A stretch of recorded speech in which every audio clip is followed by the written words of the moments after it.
जी नमस्कार, मैं Indresh Mishra diamond public high school Panna ideal Sanskrit teaching में आपका स्वागत है। बच्चों, क्लास 6 आज हम देखेंगे सप्तमः पाठः संहति कार्यसाधिका का अभ्यास कार्य। इस अभ्यास कार्य में आपको एक पदेन एक वाक्यन प्रश्नों के उत्तर और साथ में अन्य और भी अभ्यास कार्य में जो प्रश्न हैं उन सभी प्रश्नों के उत्तर मिलेंगे। सर्वप्रथम एक पदेन प्रश्न, वयम नेत्राभ्याम किम कुर्मः, हम नेत्रों से क्या करते हैं, पश्यामः देखते हैं। तृणानां मेलनेन किम भवति, तृण अर्थात घास के तिनकों के मिलने से क्या होता है, रज्जु निर्माणम रस्सी का निर्माण। कैन बलशाली गजः बध्यते, किससे बलशाली हाथी बांधा जाता है, रज्जुना रस्सी से। कैः वस्त्र निर्माणम भवति, किनके द्वारा वस्त्रों का निर्माण होता है, तंतुभिः ही अर्थात रेशों से, कपास के रेशों से वस्त्रों का निर्माण होता है। घटः कैन पूर्णः भवति, घड़ा कैसे पूरा होता है, घड़ा कैसे भरता है। जल बिंदु निपातेन, पानी की एक एक बूंद से। का कार्य साधिका भवति, कौन कार्य को सफल करने वाली होती है, संहति ही अर्थात एकता।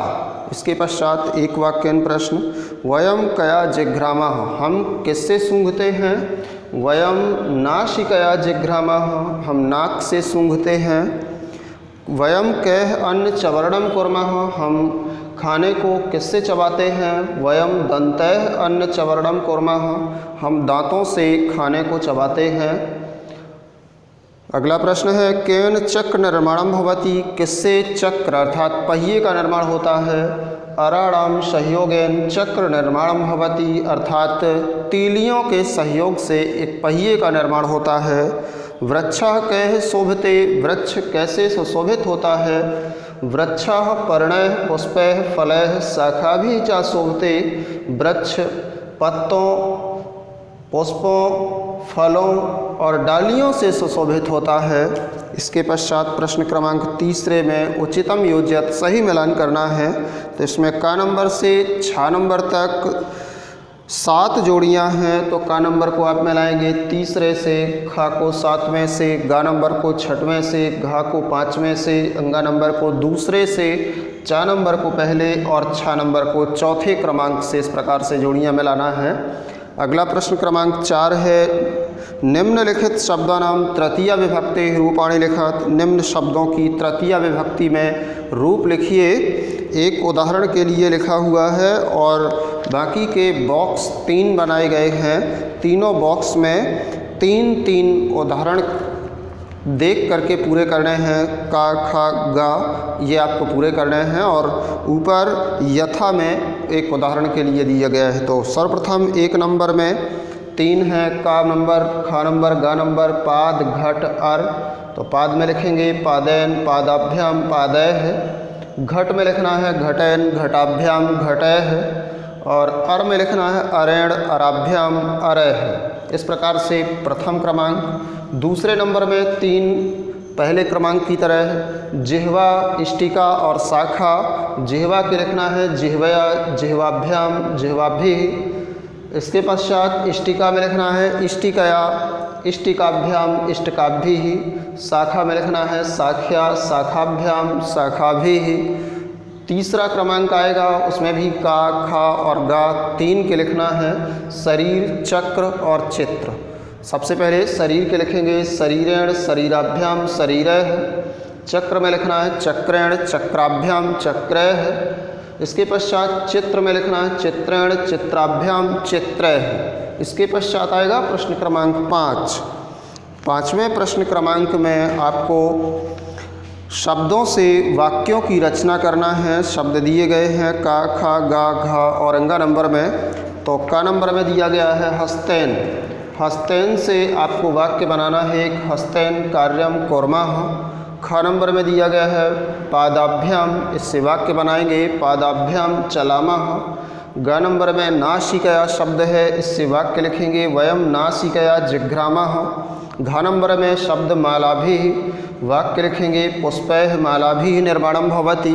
और अंग नंबर में शब्द है संहतिः, संहतिः से वाक्य बनाएंगे संहतिः कार्य साधिका भवति। इस प्रकार से 5वें प्रश्न का उत्तर था।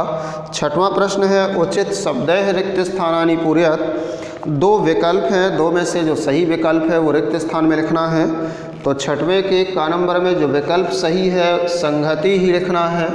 ख नंबर में पुष्पैः, ग नंबर में पश्यामः, घ नंबर में तंतुभिः, अंग नंबर में लिखना है जनैः, च नंबर में रामेण, छ में सह लिखना है और ज नंबर में लत्या।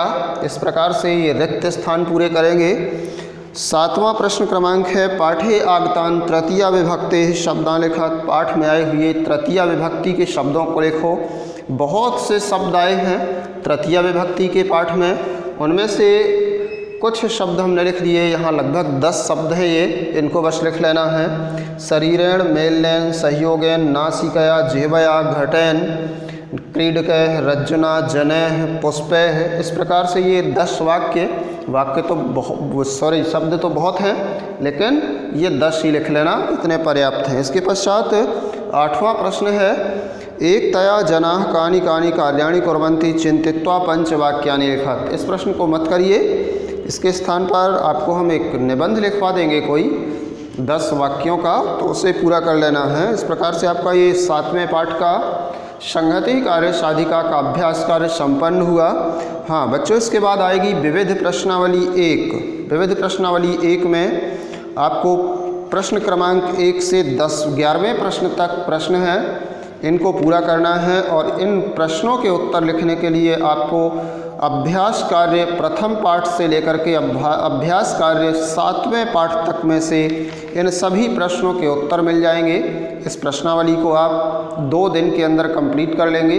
2 दिन के अंदर जब कंप्लीट कर लेंगे इस प्रश्नावली को, इसके पश्चात फिर आपका 8वां पाठ परोपकार आरंभ होगा। जब तक आप 2 दिन का समय है इसको कंप्लीट कीजिए, उसके पश्चात ही 8वां पाठ शुरू होगा। विविध प्रश्नावली में जो प्रश्न है, सर्वप्रथम 1 पदेन प्रश्नों के उत्तर 4 के लिखना है, फिर 1 वाक्यन 4 कोष्ठक शब्दों से प्रश्नों के उत्तर कह पठति। तो कोष्ठक में एतौते, चटके, सह, ताह और नदी है, सही कौन सा है उसको काक में लिखना है और लास्ट में प्रश्नवाचक चिन्ह को हटा देना है, फुल स्टॉप लगा दोगे। चौथे प्रश्न में श्लोकों को पूरे करना है, चैप्टर से निकाल के जिस चैप्टर में श्लोक हो। 5वें में सही विकल्प रिक्त स्थान में लिखना है। 6वें में जोड़ियां मिलाना है। 7वें में तृतीया विभक्ति में बदल कर लिखना है। 8वें में भी जोड़ियां मिलाना है। 9वें में जोड़ियां और 10वें में अन्वय पूर्ति करना है श्लोक के माध्यम से। और 11वें में वर्णमाला के अनुसार क्रम से स्थापित करना है शब्दों को। इस प्रकार से आप इस अभ्यास प्रश्नावली 1 विविध प्रश्नावली 1 को पूरा कर लेंगे। इसके पश्चात फिर आपको मिलते हैं 8वें पाठ में। आज के लिए इतना ही, धन्यवाद।